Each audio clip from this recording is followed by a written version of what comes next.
O divórcio entre Reino Unido e União Europeia dá um passo importante. Se liga aí.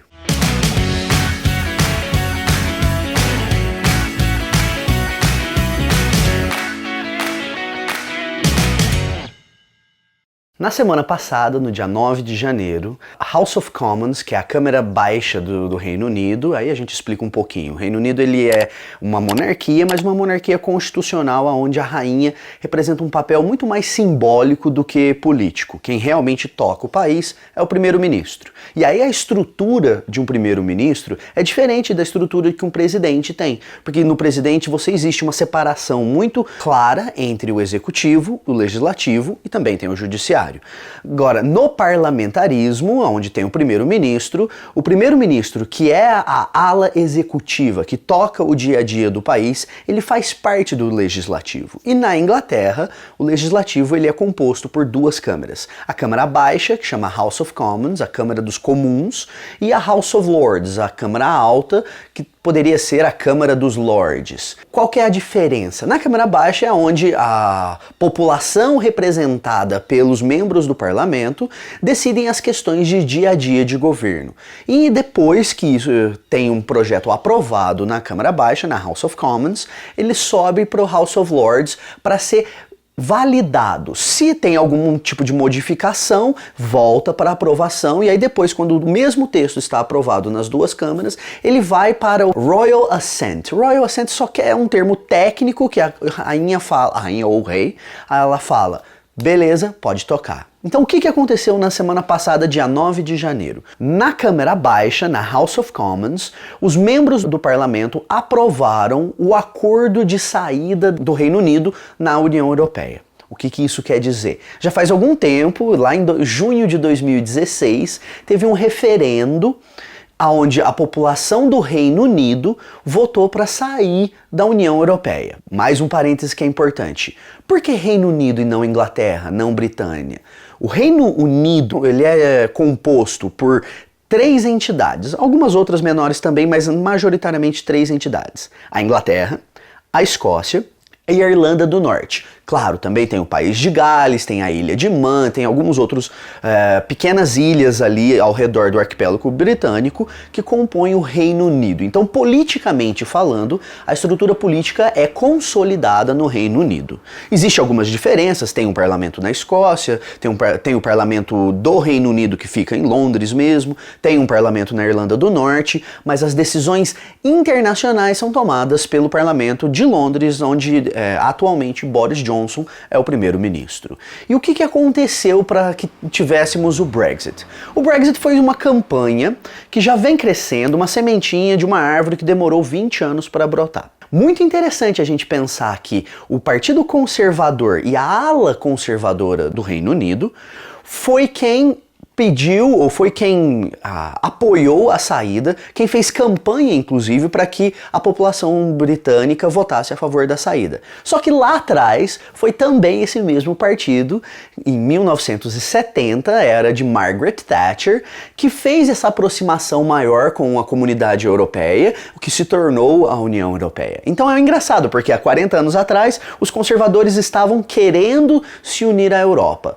Hoje, 40 anos depois, os conservadores estão querendo se separar, estão muito mais nacionalistas. Um outro ponto importante para a gente diferenciar é que tem gente que chama de referendo, tem gente que chama de plebiscito. E aí entra uma diferença entre o direito latino e o direito anglo-saxônico. Na Inglaterra, o direito anglo-saxônico que manda. No direito latino existe uma distinção um pouco maior entre plebiscito e referendo. Plebiscito, difícil de falar. Plebiscito é quando um governante vai à sua população para aprovar ou não uma ideia, para então elaborar uma lei. Referendo é quando essa lei, essa proposta, antes de virar lei, ela já foi elaborada e o governante vai à população para aprovar ou não, para transformar essa proposta em lei ou não. Então o plebiscito, ele consulta a população sobre o que a população acha que deveria ser feita, e o referendo consulta a população se ela aprova ou não uma proposta já formada. Agora, no direito anglo-saxônico não existe essa diferença. Então você vai ver em mídias internacionais tanto as palavras referendo quanto plebiscito. O Reino Unido já tinha uma relação diferenciada com a União Europeia.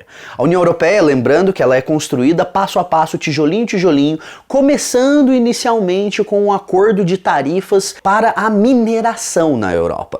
E hoje em dia a União Europeia é quase, não é, um governo máximo supranacional que rege as relações entre os países europeus e as relações especialmente do continente europeu com os outros países. Mas lá tem algumas diferenças. Por exemplo, Itália, França e Alemanha, que foram 3 dos fundadores da União Europeia lá atrás no Tratado de Mineração, eles são membros plenos. Dependendo do país, a ingressão à Comunidade Europeia, que transformou-se em União Europeia, foi diferente. Para a Inglaterra, por exemplo, antes do referendo, ou plebiscito, tanto faz, já tinha um regime especial, porque o euro, a moeda que governa as relações econômicas na União Europeia, não era a moeda utilizada na Inglaterra. A Inglaterra ainda utilizava a libra esterlina. Claro, uma moeda muito forte, uma moeda de significância histórica. E a Inglaterra também, acho que também baseado na separação territorial, lembrando que a Inglaterra é um arquipélago que fica um pouquinho longe, não é parte da Europa continental, então existe um pouco de receio dos dois lados, é claro. A Inglaterra sempre teve uma relação um pouco diferente com a União Europeia.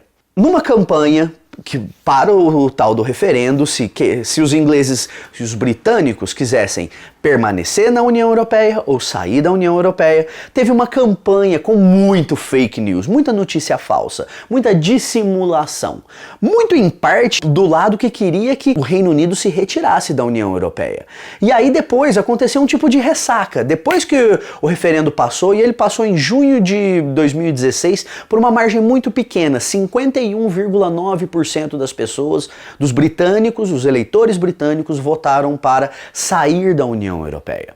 Então essa margem muito pequena, no dia depois, que a hora que eles perceberam qual que seria o real impacto econômico, impacto social, também alguns meses depois teve um grupo de pessoas que na época do referendo eles não tinham idade para votar e hoje eles têm idade para votar, e os mais jovens preferem ficar na União Europeia pelos benefícios econômicos e de mobilidade social que existe, e os mais velhos preferiram sair da União Europeia porque eles são mais céticos a esse grande projeto supranacional que tem evitado inclusive uma terceira guerra mundial. Um dia a gente pode falar um pouquinho sobre isso. Além dessa diferença demográfica entre mais jovens querendo permanecer e mais velhos querendo sair da União Europeia, teve uma diferença muito grande também em classe social.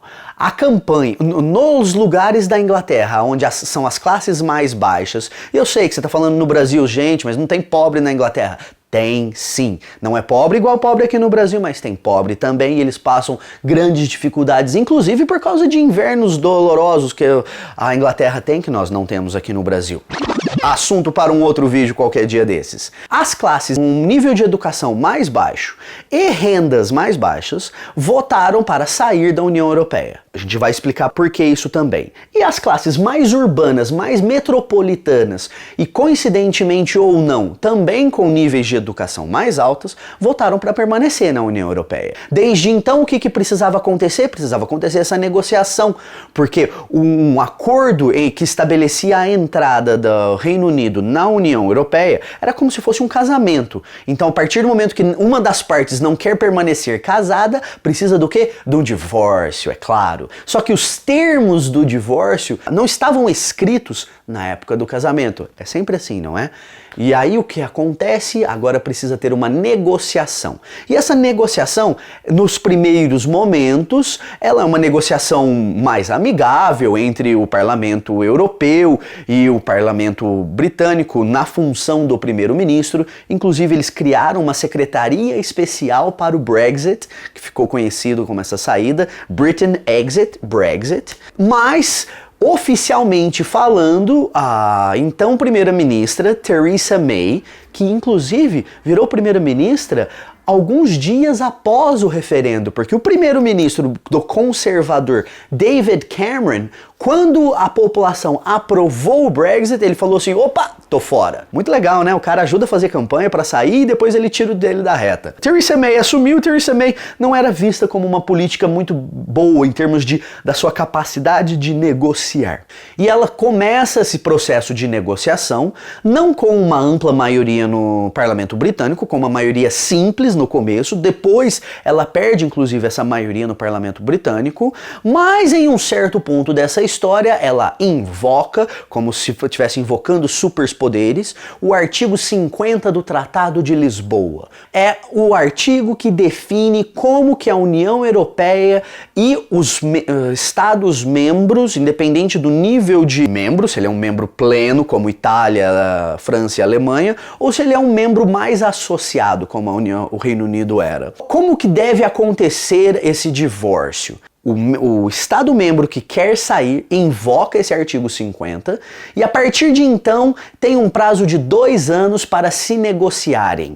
E a União Europeia é obrigada a negociar os termos dessa saída. Se não consegue se chegar num acordo dentro desses 2 anos, é uma saída que eles chamam de uma saída dura. É uma saída sem um acordo, não se sabe exatamente o que vai acontecer em termos de acesso aos bens e serviços de um país para o outro, questões de migração, questões dos direitos dos cidadãos do país que quer sair e os direitos dos cidadãos da União Europeia, o que acontece com as fronteiras nesse caso também.